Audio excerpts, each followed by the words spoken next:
rather related to what might be called the change in anti-Semitism in different parts of the French society. And see, he's very much insisting, because the questions are arising as to whether the image of Israel is important or not. But within the framework of the research, that was, I would say, at best, a marginal problem. The major problem, and of course he was really connecting us together, because each one was working on his own side. I was working on anti-Semitism in prison. Another group was working on anti-Semitism, for instance, in a small town, Sarcelles, close to Paris. Another group was working on anti-Semitism within university. Another group was working on anti-Semitism in school, and so on. So the major topic was this phenomenon.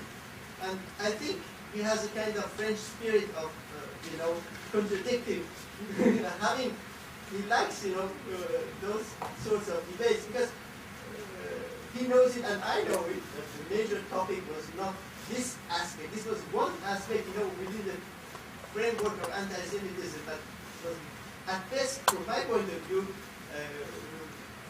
not the essential one. The essential was really what he did as a good job, sociological job, and I'm sorry that he didn't have enough time to explain it here, because the topic was not the book, was difficulty of anti-Semitism. He should devote another conference to the real book. So, you can do it, Farhad, better than I. No, we should do it together, but the book is beautiful.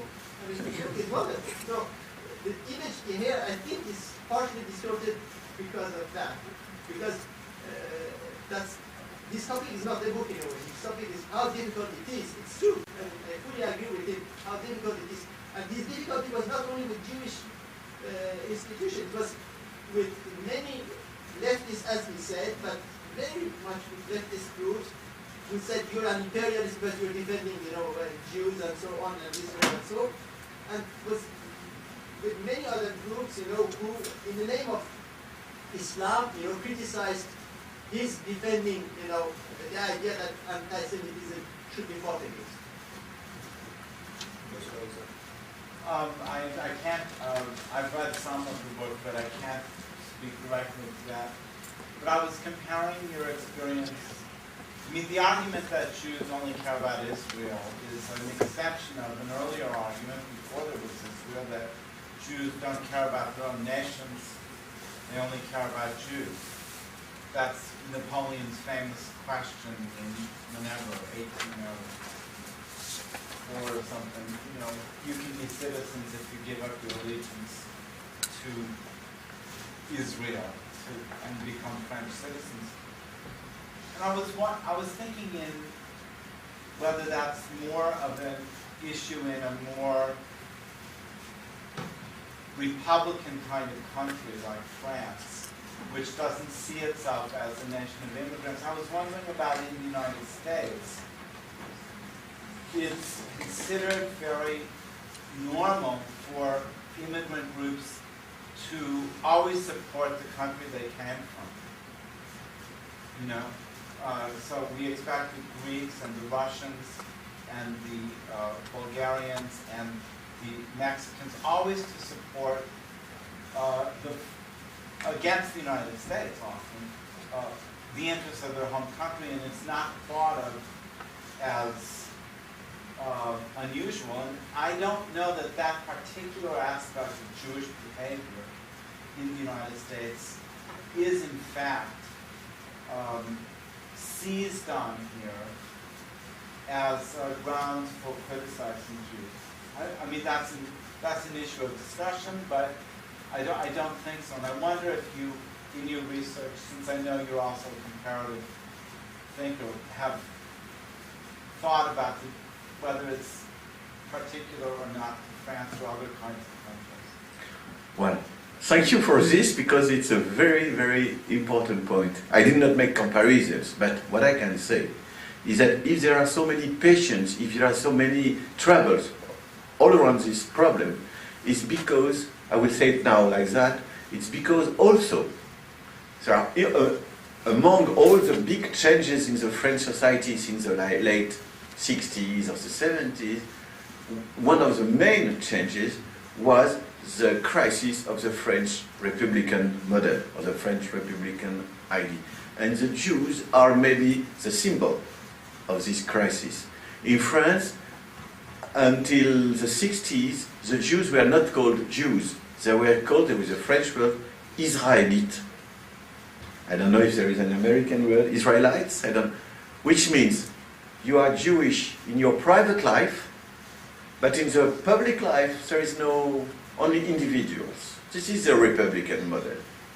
So, and then for many reasons things started to change during the 60s, and today Jews are very far from the classical Republican model. They love the French Republic, but they are also much more American, if I can say it like that, visible, connected with Israel. I mean, they are much more, some people would say, Americanized or ethnicized.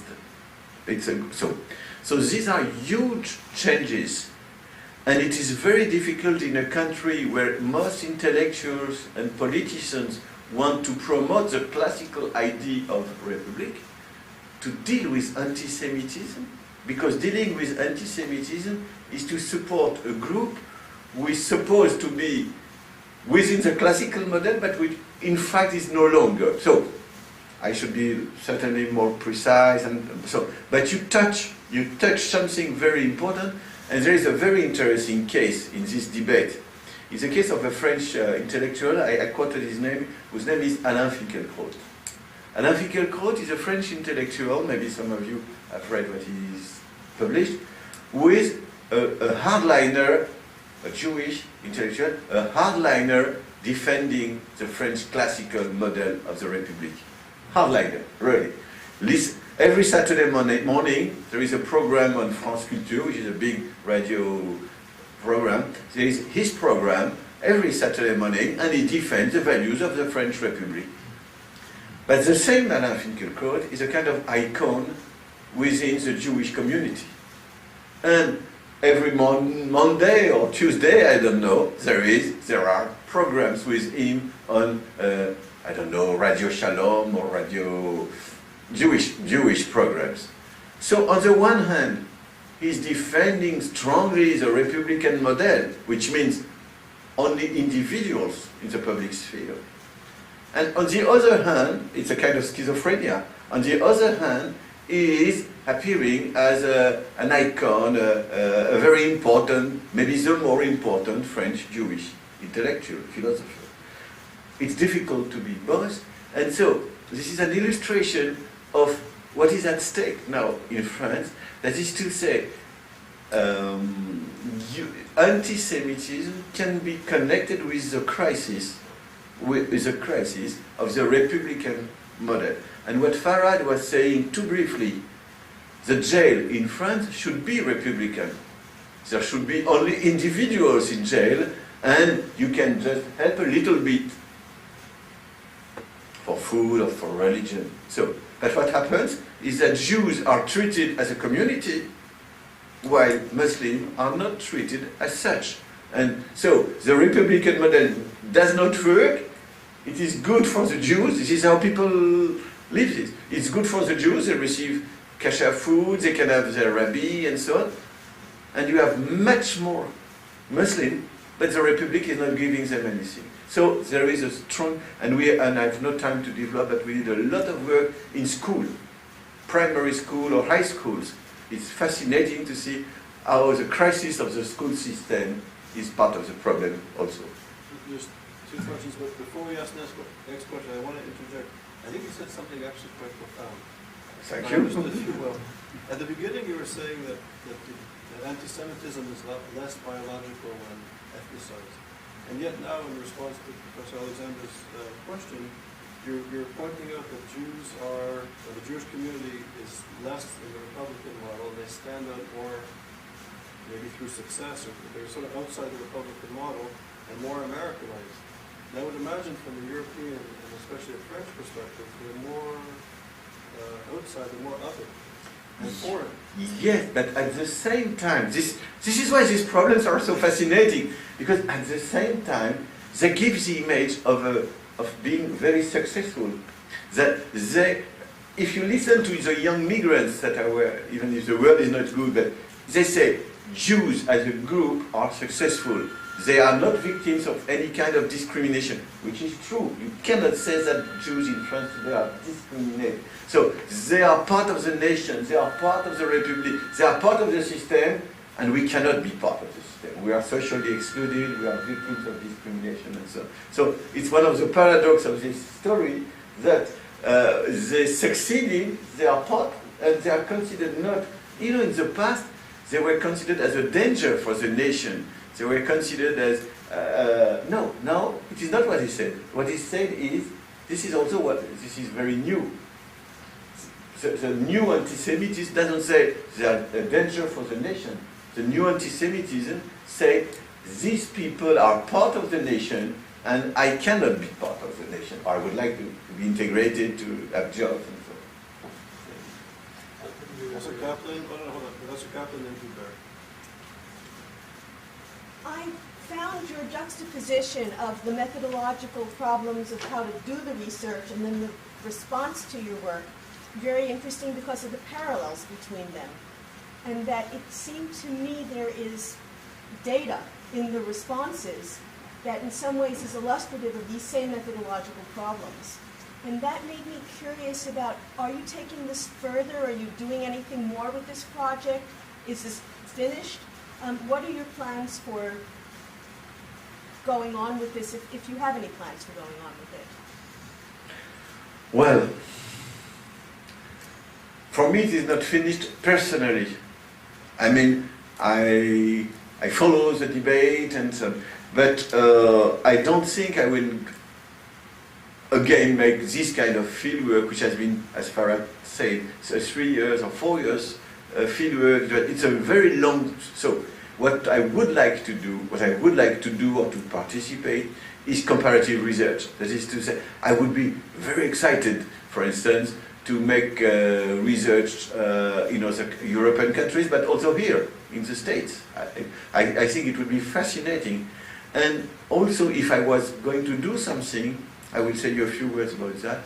It would be in France on a very new issue for France, and this is also something a little bit American. It's the black issue.